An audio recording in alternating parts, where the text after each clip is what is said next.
I know. It's been live streamed. Oh God.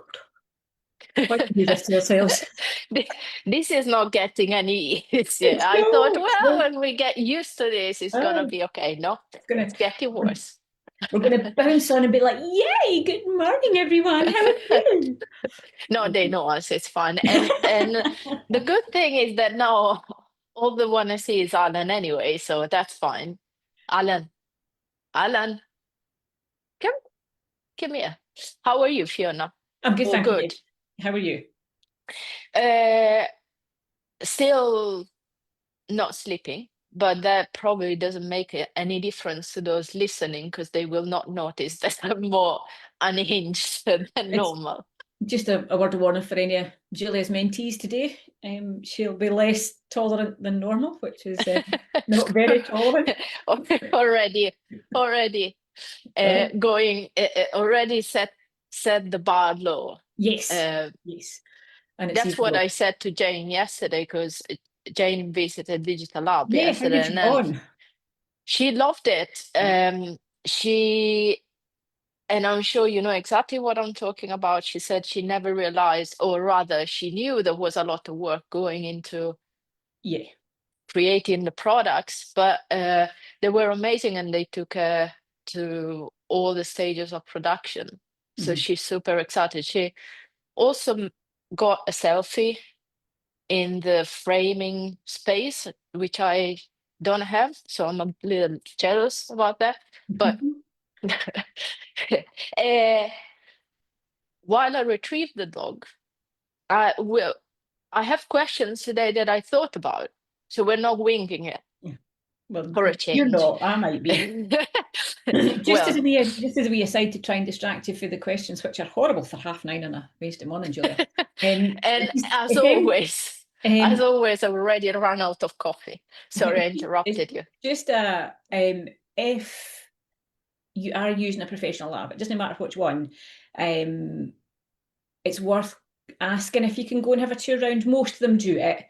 And it just lets you see how much love and care and attention that the labs put into the preparation of your work. And I've been around a great many of them over the years with one thing and another. And while the core principles are the same, you know, they print and then they finish in some way, how they do it is often quite different, and it's really, really interesting. And it's always good to have a good relationship with your own particular lab, because it means if you know who you're speaking to, you have a bit more of an understanding of where they're coming from when they say they can or they can't do something. It's really worthwhile. And if they're a distance away from you, it's a tax deductible expense as well, so it's a win-win. I have an extra question now that you mentioning this, which you might not even remember. But when we were doing our Q&A about IPS Q&A or role playing, whatever you want to call it, do you remember what you said about acrylics? So this is for those who did not attend. I'll give you time to think about it. Yeah, I can't remember we were doing this morning. Never mind. So we were going through the IPS process with Fiona, and one of the things that I always tried to get across to photographers, and she did it, and she does it. I didn't know she was going to do it until I heard her, is when you describe and talk about your products, don't use the words that labs use, because they don't resonate with normal humans like me. I see you threw there because you were talking about acrylic. No, it's in particular the canvas that I always comment on. The reason for that is that as photographers, we have a bit of a relationship with canvases, primarily because people can buy them, excuse me, my voice is good, very inexpensively on the high street. The difference is with a professional lab, they will be made on much higher quality canvas, and they will be bound in a way that stops them having the characteristics that a lot of high street canvases have. So, but what we sometimes forget is that the labs are selling to us as businesses, and then we're selling to our clients. So you're going for a business to business relationship and communication, then a business to customer relationship and communication. You need to reflect that in your language. You're the filter, basically. Yes. And so there was the canvas, but about the critics, you said something about like magic something Oh, that yeah. makes, So again, I've seen these being made. So basically, both acrylic and metallic aluminium prints, there's some sort of magic technical wizardry that is beyond my mind. It blows my mind, it's beyond my understanding, that they use to infuse the image onto this material.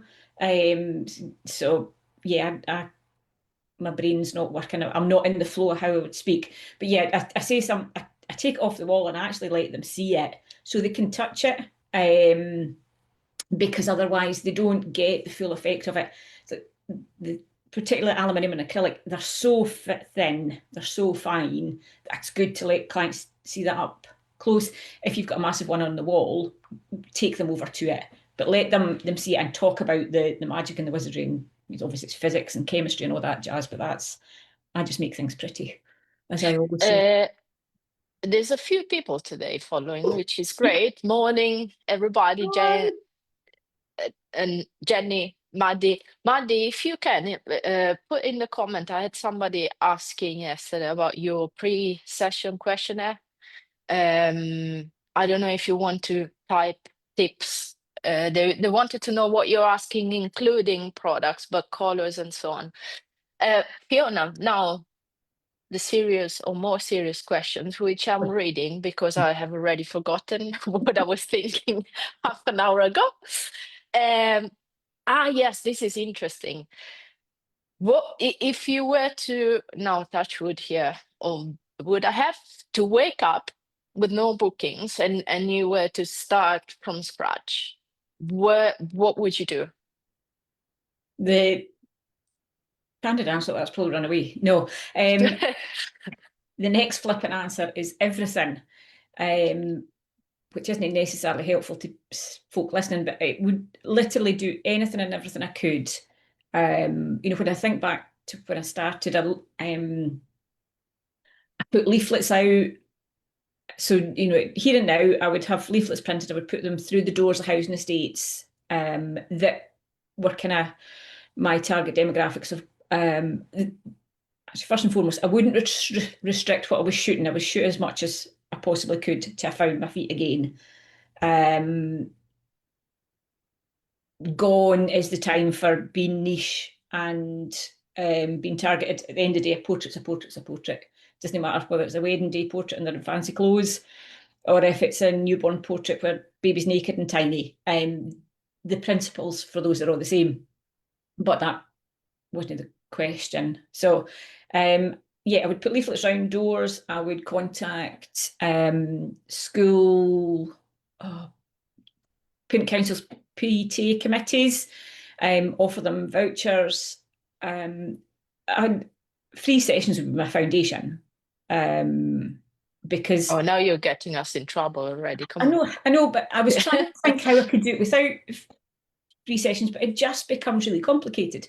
Because at the end of the day, if I woke up in another realm tomorrow and my business wasn't established, I need people to know who I am, how to find me, how to get my name, how to trust me. And the only way to do that is it has to be transactional. If there's no trust and you ask somebody for even 15, 20 quid, more so now than ever, then you're going to hit a stumbling block. Yeah, so can I add a couple of things there? Yeah. Yeah. So I would say everything that you've said, I agree with. You already know that. So structure for those who follow, if you think marketing, we can divide it into three categories to simplify. You have anything digital, and if there's two ways to go about it. There's organic marketing, where you are basically digital, where you are paying with your time in exchange for exposure. This is organic marketing. I'm simplifying obviously a lot. Then there is advertising, where you are paying in exchange for, you're borrowing the platform's audience. This is what's happening with paid advertising. So with anything organic, you can reach your own audience a little bit beyond your audience with videos.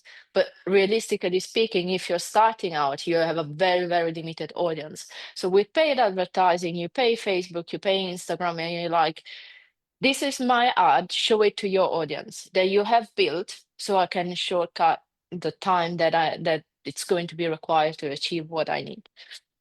Digital marketing. Then you have anything offline in the real world, which is what Fiona was mentioning, with the priority that should be given to what's called hub marketing. This is not something I have invented, obviously. Hub marketing means asking yourself the question, where are my clients already shopping? But this doesn't mean my ideal client. Fiona, I highlight this with your it doesn't mean your ideal client, means the group of people that I'm trying to reach. When are they already spending money? Where are they already spending money? And I go there and I try to collaborate with them, because they will create trust. They will, if they recommend me, if a client sees my name in there, that's a referral. And that means I'm much more likely to convert that. So in terms of digital marketing, it depends mostly on the budget and time that you have. If you're not in a rush and you don't have a lot of money, you go organic marketing. If you're in a rush, or you have both, you have money as well, and you're in a rush, advertising can help you a lot. And then everything else that Fiona said, including making sure that if you have limited time, or you want to see results in a quick time frame, you need to have a very clear strategy when it comes to pricing and offers and all that. I think offer, am I right thinking offer is a word that we can maybe use without guilt now compared to a couple of years ago, or Yeah. we're still? No, I think offers. Okay, fine. good. I'm glad that we're not going to jail. Obviously, for everybody who isn't in already in the coaching and so on, when we talk about offers, there has to be a strategy there. Don't go thinking that I recommend giving everything away with no strategy. But this is not the point of the call. I'm reading the second question, and then the guest is going to join us. Morning, Nick. It's good to see that you're here. IPS again. Okay. So we've been talking, Louise Ferguson was your pretend client during our Q&A. You went through the whole process with her of choosing images and all that, and she implemented the changes, and we know she told me that she saw the difference. I was so glad to hear that, because where the conversation started was I'm collaborating with X, or I'm getting some bookings from somewhere that wasn't online. I think they're not the right people because they aren't spending. And the first thing that I said to her, we need to look at the process before we ditch the clients or we change the pricing. Let's look at what we can do with your IPS process. For those of you who are following and have not read the post, there's a post on my profile that you can go and read, changes and tips. We'll do a lot more about this. But the question for Fiona is, during the last year, and let's talk 2025 probably, we have seen a big shift again in how people spend and buy. That doesn't mean they spend less, but they spend in a different way. So do you have one tip or one thing that you've changed in your process that you could pinpoint and recommend to others? IPS process. You're going to hate me for this, as Oh no. else. it's not a change as such. The biggest, hello, Alan. He's so cute. Yes, the expert. Yes, we'll get some common sense now. So there was one tweak we made, which probably round about a year ago, which was to one of the all-inclusive collections. We tweaked it, and that was probably the final jigsaw piece that just brought everything together. So in answer to your question, yes, but no. The reason I'm being a bit vague is because I know it's often easy to hang your coat on what somebody says, but the whole strategy is a process. And the big thing with that process, and I think it's what you and Louise did, was reviewing the key components. So that would, rather than one change that I would recommend, what I would recommend is that everybody regularly reviews how they do it and look at where their sales are and where they want them to be. And if you're sitting consistently, as Louise was, with consistently lower sales than she hoped for, then what can you tweak within that process to bring them up? And Okay. It's completely not an answer, Julian. I'm really sorry, but there's, for us, for me in particular, it's been a long journey, but it's been fully 18 months, if not 2 years of, right, we'll implement the all-inclusive and then we'll review it. Right, we've got to a point, okay, we're fairly happy with that, but it could be better. So we review it again, and there's no one thing as part of that, because it's just a coming together of everything. And Well, it's an ever-evolving process. this is what I would say, though, that this is finally is being his own self and ignoring me and hating him me completely, which is his normal behavior. You'll all seen it last time. That wasn't the kisses and stuff. That was a fake. This is the real Alan hating me completely. Uh, so this is the tip, though, and in a way, I'm glad that you mentioned that, because if the sales are lower, this is what we're seeing. We're seeing that selling full galleries and wall art is still possible and should still be considered the norm for the type of sessions we work for, or on. So if that isn't happening, before automatically thinking, oh, it's something like the quality of the leads, the ads, the offer, and so on, before doing that, which should be reviewed and taken into account, you should look at the sales process that you're following with this idea. I don't know if you agree with me, or this question in your mind: am I actually following a process or not? Do I know what I'm doing? And this has nothing to do. Jane isn't here, she was busy today, but it's not about pushing people or being confident. It's about, do I know what I'm doing? And if you don't, there's nothing wrong with it, but you should sit down and think, I need to learn how to do this. Because at the end of the day, I can learn everything else.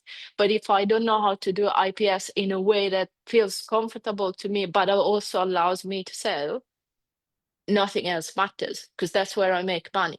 Yeah. So I think this probably takes us to the next question. There has to be a moment where we stop. If people feel they aren't selling enough, they don't blame confidence, they don't blame external factors, and they think, what do I know how to do this? Really know how to do this? Can I improve it? Would you agree? Yeah, absolutely. And that same ethos applies throughout the business. And I think that's the key point, is that we're running businesses. And if you were employed to do the job as an IPS person, then you would have to do it to the best of your ability. You would have to know all the details, all the numbers, everything within it. So there's no reason why within your own business you shouldn't have that data and information. Hi, Alan. Oh, it's a sleepy puppy dog. Well, he's listening to us, so But yeah, I'm bored now. he's hating it. Change the tune. But I love this, and I know they are all going to hate us because it's a lot more sexy to give a tip. Right, I can, right, I'll take it a step further to help those who are not in our group and say, what I have learned from you and Louise is that what happens right after the slideshow, the way that is handled makes a massive difference in terms of how do I handle the image selection? What are the first 2 or 3 things that I say after playing the slideshow? This is what I've learned from you two. But having said that, that brings us back to it's a process. Yeah. And sorry, I mean, am I interrupting you? No. You're a heavy boy. So the next question, and you answer first because I said that I was also going to answer, and I don't have the answer for that because I didn't have time to think about it. So mindset. We briefly mentioned this a couple of days ago when we were chatting. What is the one thing that every now and then makes you think, oh my God, business-wise, I'm my own worst enemy, or you find yourself doing that thing or being that that person and you're like, I hate this, I need to change it, if anything? Yeah, no, there absolutely is, and it my one runs through a lot of what I do, and it's just I want to achieve stuff. I just don't want to achieve it enough to put the work in. Really? Yeah. That surprises me. Yeah. So I think if you think about the conversations that we have, and it's just there's stuff that I want to do, I want to achieve, but I'm just not giving it enough priority within. So at this point in time, in my current state, whatever it is, and there's 2 or 3 things rumbling away and have been for a long time in my head. I just don't want them enough at the moment. It's not to say that time won't come, but that's where I get in my own way a lot of the time. You know, I think, right, I'm going to do this, but because I want to do it, I just don't want to do it enough. That's a very interesting answer. I was not expecting that from you. You got a lot of curveball for me, though. That's sorry, before I answer the question, because I still have not thought about it. There was one last thing that I wanted to mention, or 2, IPS wise. Number 1, Mandy is mentioning, but I would say it is useful to ask clients. This is also probably going to get me in trouble. Not only or not necessarily where they want to display wall art, which room, which wall, and so on, before when they book, at the time of booking, but ask them what type of product they might be interested in, explaining that or giving them options that are targeted at what you sell. Would you agree? So that, especially for those who are maybe starting working on their IPS, so they can narrow a little bit their sale, and it's not just I'm gonna sell something, but okay, this is what these clients know, have it, and probably like. So I think what I mean, sorry, to make it more practical, question about this is the product. What is the product that you are most interested in at this stage? Of these 3 products that I offer, what would you like to know more about, kind of scenario? Yeah, that's absolutely. And the reason for that, and I think again we kind of get caught up in our own coattails. We are primarily a service industry. The fact that they get a product at the end of the process is almost, I've said this before, is almost irrelevant. It's not entirely, but it's almost irrelevant. But because we're primarily a service, and that service is the taking of the photographs rather than the photographs themselves, clients come to us not fully understanding what the process is, and that is not their fault. That's we need to educate them. We are now in an era. So when I first started, the only question you ever got particularly was how much is a 10 by 8, because that was what most people understood was what they were working towards. So now the question is, how much are your digitals? They're not saying that because they necessarily want digital files, but it's because it's the only conversation they know how to have with us. So for then you to say, well, there's the price for your digitals, but actually, did you know you have these options? It's just starting a conversation. You're not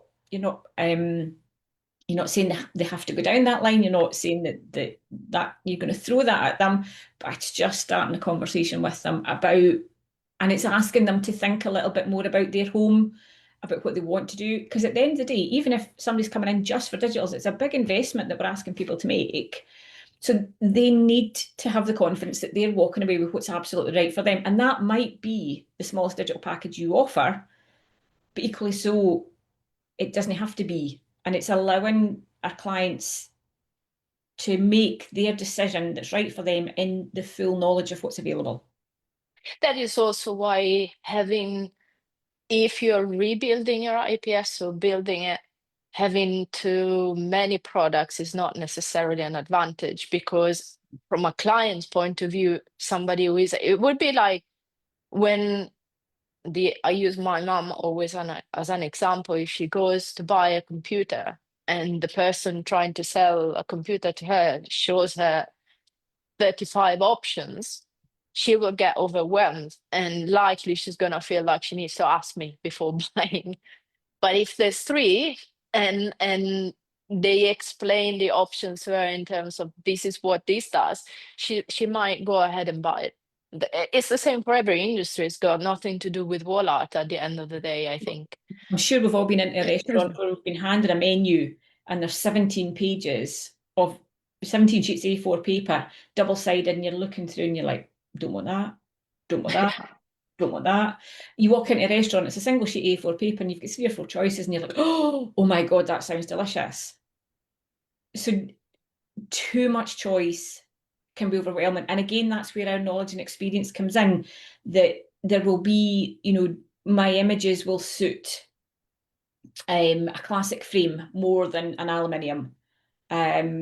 Somebody might do beautiful, vibrant colours. And Maddie's work, like for example, with her beautiful jewel tones, they'll look amazing on acrylics and metallics and stuff like that because they've got the vibrancy. But if you're soft, muted tones, then you're going to be looking at natural textures. And this is stuff that we should know because that's our art, that's our profession. And then we can pass that on to our clients. It's nothing in the business that we do is one-dimensional. Every step and every stage has its own place, but it must be joined. It's circular. It should be circular. Now, do I need to answer the question? Yes. You're not getting away with not answering it. Well, I don't know if I can buy any more times. There aren't any new questions, so I am.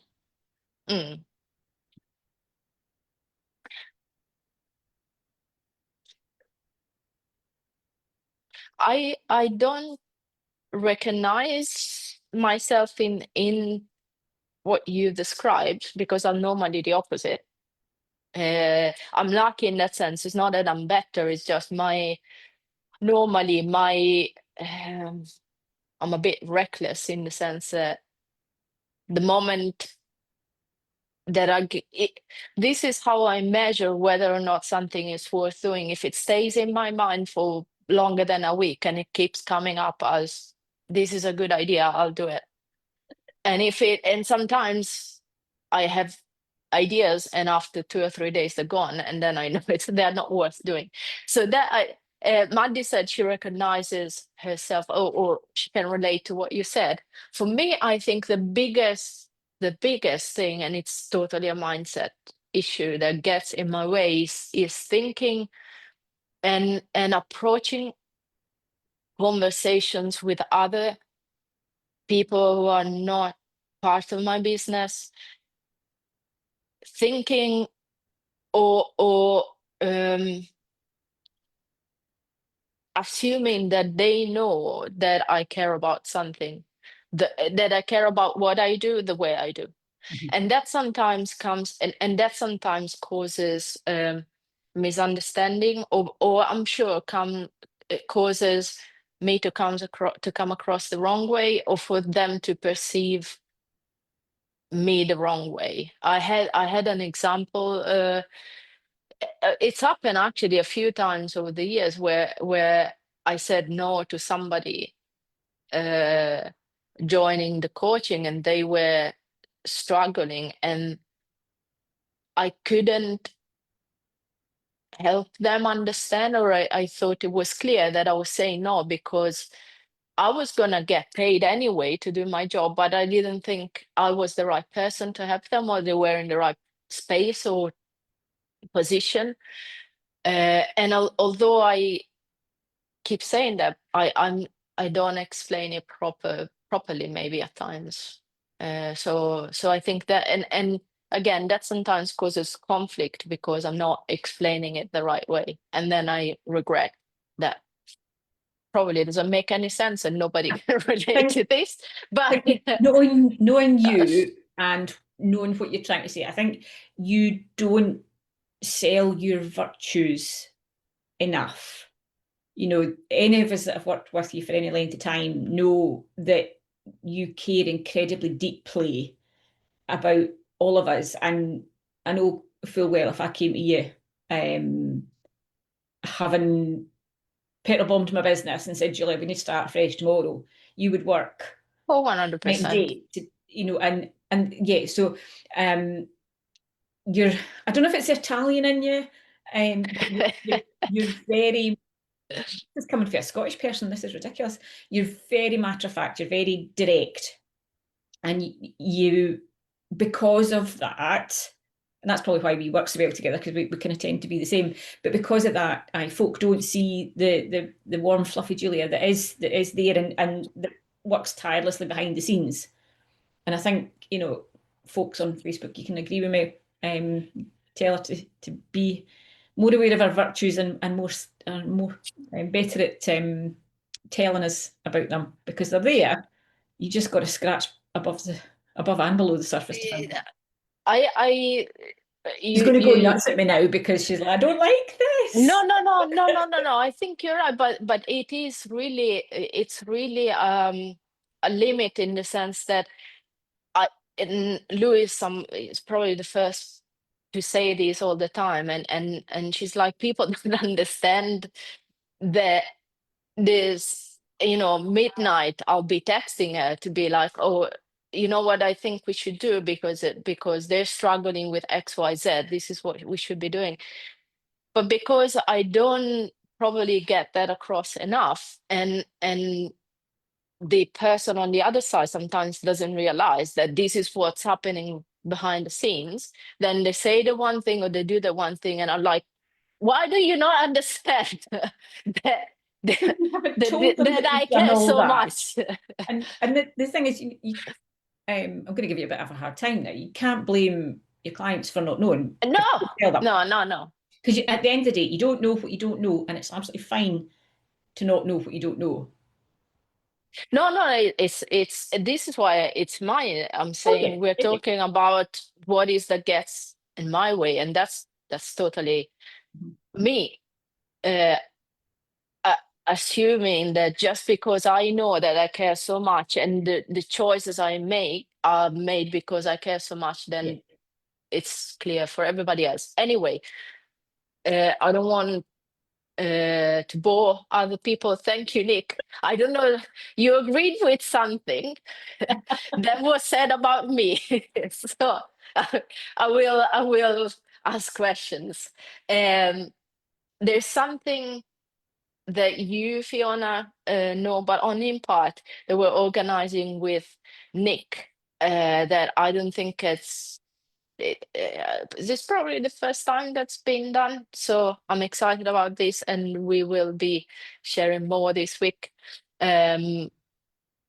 we will, with Fiona, we will continue these meltdowns, but we are also starting a series of longer calls soon about selling and IPS and everything. So stay tuned.